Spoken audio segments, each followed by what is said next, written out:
شروع کرتے ہیں اللہ کے بابرکت نام سے جو بڑا مہربان اور نہایت رحم کرنے والا ہے۔ السلام علیکم لسنرز، کیسے ہیں آپ سب لوگ؟ میں ہوں سٹوری ٹیلر نیلوفر اور میں اپنے چینل پر آپ سبھی لوگوں کو خوش آمدید کہتی ہوں۔ لسنرز، آپ سب لوگ کیسے ہیں اور میرے چینل کی خوفناک کہانیوں کو کتنا انجوائے کرتے ہیں؟ اپنا فیڈ بیک مجھے ضرور دیا کریں۔ آج میں آپ لوگوں کے لیے ایک خوفناک کہانی لے کر آئی ہوں۔ تو آگے بڑھنے سے پہلے جو میرے چینل پر نیو آئے ہیں وہ میرے چینل کو سبسکرائب کر لیں اور بیل آئیکن پریس کر لیں تاکہ میرے ہر آنے والی ویڈیو کی نوٹیفیکیشن آپ لوگوں کو ملتی رہے۔ اور بڑھتے ہیں آج کی خوفناک کہانی کی طرف۔ یہ خوفناک کہانی مجھ سے شیئر کی ہے وقاص احمد نے UK مانچسٹر سے، اور وقاص بتاتے ہیں کہ یہ خوفناک کہانی ایک شخص کی زندگی کی خوفناک کہانی ہے جن کا نام ابراہیم ہے۔ اور ابراہیم بتاتے ہیں کہ میں اٹلی کا رہنے والا ہوں اور 2005 میں یہاں پر آیا تھا اٹلی میں کاروبار کے سلسلے میں، اور یہاں مجھے پہلے بہت مشکلات اٹھانی پڑیں، بہت سی مجھے یہاں پر پریشانیاں ہوئیں، لیکن پھر میں نے آہستہ آہستہ یہاں پر اپنا جو کام تھا وہ میں نے یہاں پر سیٹ کر لیا، اپنا کاروبار وغیرہ سب کچھ میرا اچھا چلنا شروع ہو گیا، اور دھیرے دھیرے میں یہاں کی سوسائٹی میں نے اپنی ایک جگہ بنا لی۔ اس کے بعد میں انڈیا کا بیسیکلی رہنے والا ہوں، تو میں نے انڈیا سے اپنی فیملی کو اور اپنے جو ریلیٹیوز تھے میں نے ان کو بھی یہاں پر بلا لیا۔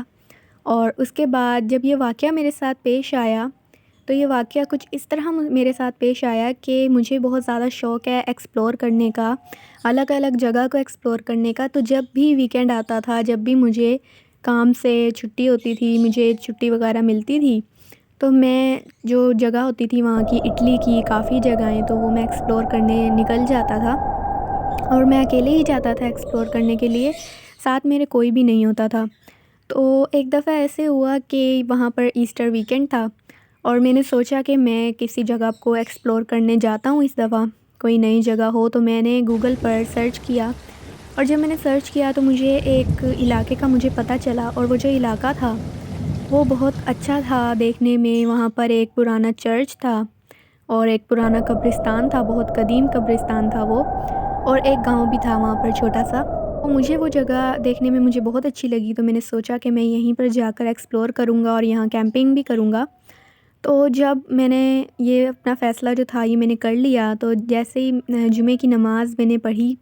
تو جمعے کی نماز ادا کرتے ہی میں نکل گیا ایکسپلور کرنے کے لیے۔ اپنا سارا سامان جو تھا میں نے اپنی کار میں رکھا اور میں اس علاقے کے لیے چلا گیا۔ تو وہاں سے کچھ دیر کا سفر تھا، کچھ گھنٹوں کا سفر تھا جہاں میں رہا کرتا تھا اپنے سوسائٹی میں۔ وہاں سے وہ جو علاقہ تھا وہاں جانے میں مجھے کافی دیر لگی، اور جب میں وہاں پر پہنچا تو میں نے دیکھا وہاں پر ایک بہت قدیم قبرستان ہے، ایک پرانا سا چرچ ہے اور ایک چھوٹا سا گاؤں بھی ہے۔ تو جیسے ہی میں نے دیکھا، کیونکہ میں نے پہلے سے ہی پلان بنایا ہوا تھا کہ میں نے آبادی سے تھوڑا دور جا کر ہی کیمپنگ جو ہے کرنی ہے، اپنا جو کیمپ ہے وہ میں تھوڑا دور ہی لگاؤں گا۔ تو جب میں دن میں وہاں پر پہنچا تو میں وہاں پر جا کر چرچ میں جو وہاں کے فادر تھے میں ان سے بھی ملا، ان سے بات چیت کی، اور میں نے وہ جو قبرستان تھا میں نے وہ قبرستان بھی دیکھا سارا۔ تو وہاں کا ایک مقامی شخص تھا وہ مجھے ملا،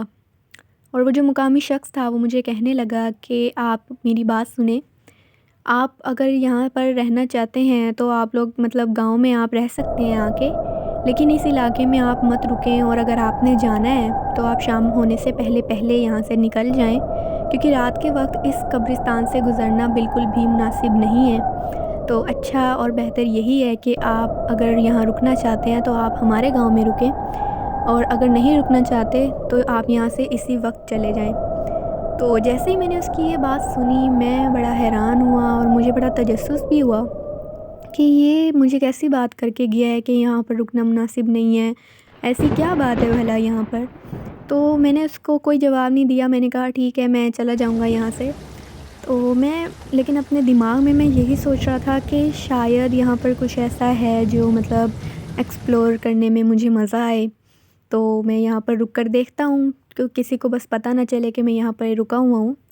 تو جیسے ہی وہ جو مقامی شخص تھا وہ وہاں سے گیا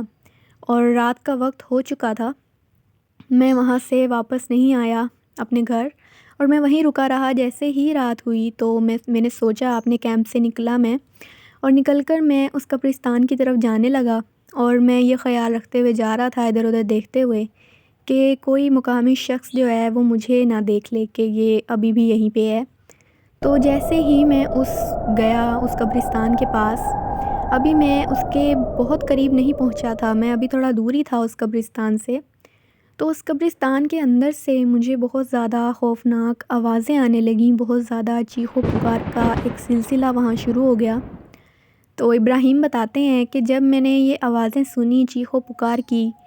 پہلے تو میں بہت زیادہ ڈر گیا ایک دم کہ یہ قبرستان میں سے ایسی آوازیں کیوں آ رہی ہیں، وہ بھی اس رات کے اس وقت۔ تو جب میں نے یہ سوچا، میں نے کہا کہ شاید کوئی پرابلم میں ہے یا کسی کو ہیلپ کی ضرورت ہے، میں جا کر دیکھتا ہوں۔ تو میں آہستہ آہستہ اپنے قدم جو تھے میں آہستہ آہستہ بڑھا رہا تھا۔ تو میں جیسے ہی قدم بڑھا رہا تھا تو وہ جو آوازیں تھیں وہ اور اونچی اور لاؤڈ ہوتی جا رہی تھیں،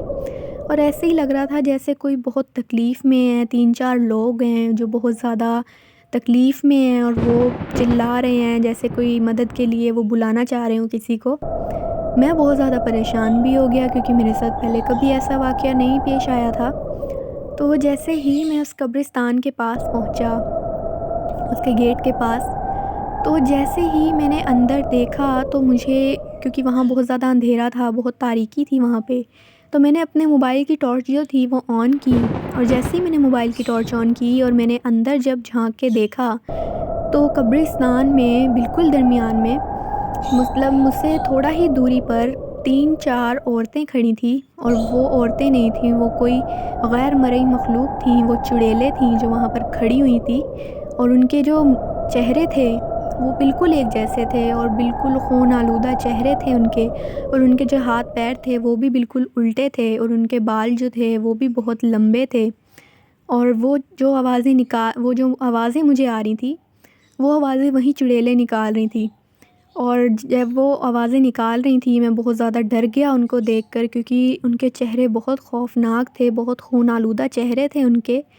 اور انہوں نے ابھی تک مجھے نہیں دیکھا تھا، انہیں ابھی پتہ نہیں چلا تھا کہ میں وہاں پر کھڑا ہوا ہوں۔ تو جیسے ہی مجھے اس بات کا احساس ہوا کہ ابھی انہوں نے مجھے نہیں دیکھا، ڈر تو میں بہت گیا تھا، میں جلدی سے بھاگا واپس آیا اپنے کیمپ کے پاس، اور میں نے جلدی سے اپنا جو سارا سامان تھا جو میں نے ابھی ان پیک کیا تھا، میں نے جلدی سے اپنا سارا سامان سمیٹا، اور اپنا کیمپ وغیرہ سارا میں نے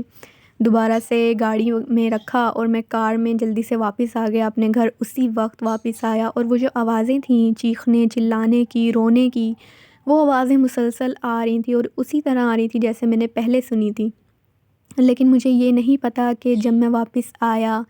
تو وہ چیزیں جو تھیں، جو وہ غیر مرئی مخلوقات تھیں، جو وہ چڑیلیں تھیں، وہ میرے پیچھے آئیں یا نہیں آئیں، یہ بات مجھے نہیں پتہ، کیونکہ میں نے پیچھے مڑ کر بالکل بھی نہیں دیکھا تھا، میں نے بس اپنا سامان جو تھا وہ میں نے جلدی سے اپنی گاڑی میں رکھا اور میں واپس آ گیا اپنے گھر۔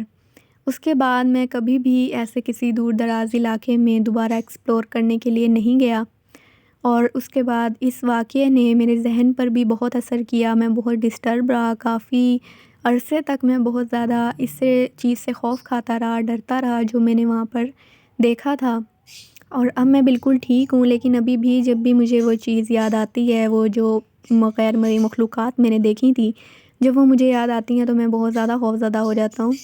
تو یہ ایک کہانی تھی جو وقاص احمد نے UK مانچسٹر سے شیئر کی۔ تھینک یو سو مچ وقاص آپ کا۔ تو لسنرز، آپ کو یہ کہانی کیسی لگی ہے؟ اپنا فیڈ بیک مجھے ضرور دیں، اور آپ لوگ بھی اپنی خوفناک کہانی مجھ سے شیئر کر سکتے ہیں نیچے کامنٹ باکس میں۔ تب تک کے لیے اسٹے ٹیون، اللہ حافظ، اللہ نگہبان۔